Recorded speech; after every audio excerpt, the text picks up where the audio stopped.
un juez que se transforma en tu abogado defensor. No está mal si te ha tocado la situación de ser denunciado, ¿verdad? Y que te presentes en la sala y resulta que el juez, el que tiene que dictar sentencia sobre ti, de repente se levanta y se sienta a tu lado, y te dice: te defiendo yo, ¿no? Nos gustaría, ¿no? Si sucede, ¿a alguien le gustaría que el juez fuera su abogado defensor? Sin dejar de ser juez, esto es lo importante. Bueno, no vamos a hablar de los temas de la justicia así a nivel nacional porque nos metemos en un lío, pero estamos hablando de Dios, y de tu vida y de la mía, ¿no? Y de cómo resulta que el juez del universo, que lo es, vendré a juzgar a vivos y muertos, decimos en el credo. Y conocemos seguramente esa parábola del juicio final. Vendré al final de los tiempos y pondré a un lado y a otro. Venid benditos de mi Padre, porque tuve hambre y me disteis de comer, tuve sed, lejos de mí, porque tuve hambre y no me disteis de comer. ¿Recordáis? ¿Sí?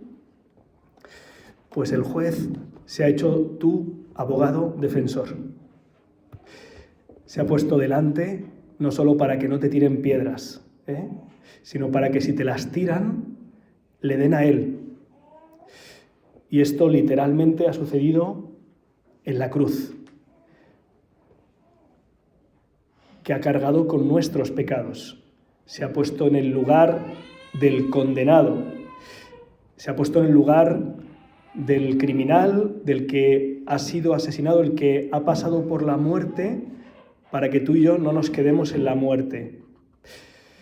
Decía la primera lectura el profeta Isaías, le decía al pueblo de Israel en un momento muy difícil en su historia: hemos sido derrotados, hemos sido deportados. Alguno decía: ¿os acordáis cuando Dios nos sacó con un brazo poderoso de Egipto, cuando nos liberó? Se lo recuerda, pero le dice: no os quedéis anclados en el pasado, porque por delante de vosotros hago todas las cosas nuevas. ¿No lo veis? Dice Isaías, ¿no lo veis? ¿Veis el desierto? ¿Veis el desierto? El desierto va a ser como unas cascadas, va a sobreabundar de agua. Donde hay una carestía impresionante de agua, ahí el Señor va a poner un río, un manantial. Esta es la promesa que hace Dios a Israel y que el Señor te hace a ti y a mí. Y podríamos preguntarnos, ¿y qué es lo que nos tenemos por delante? ¿Qué es lo que ya ha empezado? Ha empezado que el juez se ha puesto como defensor tuyo. ¿Sabéis cómo se dice defensor en griego? Se dice paráclito. Quizá nos suene este término, paráclito, el defensor, el Espíritu Santo, el Espíritu de Jesucristo. Os enviaré un defensor, Dios se ha puesto como defensor nuestro. Dios se ha puesto a interceder delante de los que quieren condenarnos, porque no ha venido a condenar al mundo, sino a salvar al mundo. Esta es la experiencia que tuvo San Pablo. Hemos escuchado en la segunda lectura a San Pablo diciendo: todo lo estimo basura comparado con el conocimiento de Jesucristo.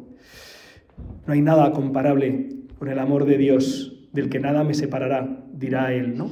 Y entonces, ¿qué es lo que tengo que hacer ahora, ¿no? Ahora que estoy terminando la Cuaresma, nos queda una semana, aprovechémosla para que por la oración, el sacrificio y la limosna podamos configurarnos más con el Señor y disponernos mejor para el encuentro con Él renovado. ¿Qué es lo que nos queda por delante? Delante de nosotros está Cristo esperándonos. Está Cristo, nuestro juez, que es nuestro defensor, el que se pone delante de nuestros acusadores. Por cierto, acusador es el nombre propio del demonio, el acusador de nuestros hermanos. Lo propio del enemigo de la naturaleza humana es acusarte. Cuando te sientas señalado, nunca pienses: Dios me está señalando, ¿no? A veces, cuando se plantea el tema de la confesión, hay personas, cuando te ven por la calle, padre, hace mucho que no confieso y tal, es que no me gusta, ¿no? Y yo les digo, no, si los pecados ya los tenemos, ¿sabes? Si porque vayas al confesionario o no vayas, si esto ya lo tenemos. Lo que ocurre en el confesionario es lo que ha ocurrido con la pecadora pública, que escribe en arena. Jesús escribe en arena. ¿Qué escribe en arena? Tus pecados y los míos, que los borra el viento, se los lleva la marea, rápido. En roca ha escrito misericordia. Y las piedras, los pecados, se transforman en misericordia, en renovación. Una de las tradiciones, no es 100% seguro, pero una de las tradiciones identifica a esta mujer, la pecadora pública, con María Magdalena. Si habéis visto la película de la Pasión de Mel Gibson, utiliza esta tradición. Es discutible, pero tampoco es descabellado, ¿no? A mí me gusta pensar que es ella. Además la quiero mucho porque mi anterior parroquia se llamaba Santa María Magdalena y he estado ahí 11 años, ¿no? Es bonito ver que a quien Jesucristo ha rescatado, perdonándola y animándola a la conversión, por cierto, no le dice, nadie te ha condenado, nada, pues yo tampoco te condeno y sigue con todo, No le dice eso, Le dice, no peques más, cambia de vida. A partir de ese momento, María ya no se despegará de Jesús. Literalmente se formará parte de esa compañía de Jesús, de los discípulos y las santas mujeres, y será una de las testigos privilegiadas del amor extremo de Jesucristo al pie de la cruz y en el sepulcro. ¿Quién es la primera testigo de la resurrección de Cristo después de la Virgen María? Que está claro que tuvo que ser ella, María Magdalena. Quien recibe el abrazo de la misericordia de Jesucristo permanecerá con él al pie de la cruz y estará en el sepulcro con el resucitado, anunciándolo a los demás. Hermanos, mirad que está haciendo algo nuevo el Señor. ¿No lo notáis?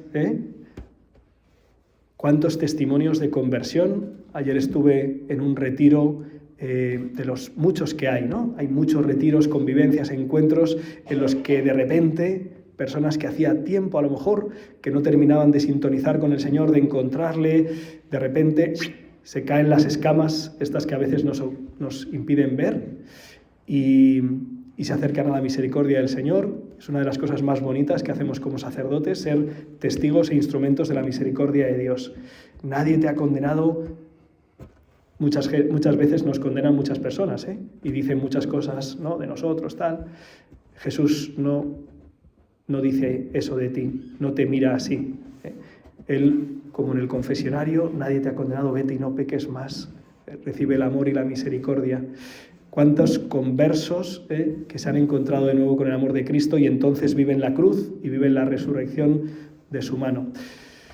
Que María, la Madre de Misericordia y Dios del Consuelo, nos acerque a ese Jesús, que es el juez que se ha transformado en tu abogado defensor, que se ha puesto en tu lugar, que carga con tus culpas para liberarte.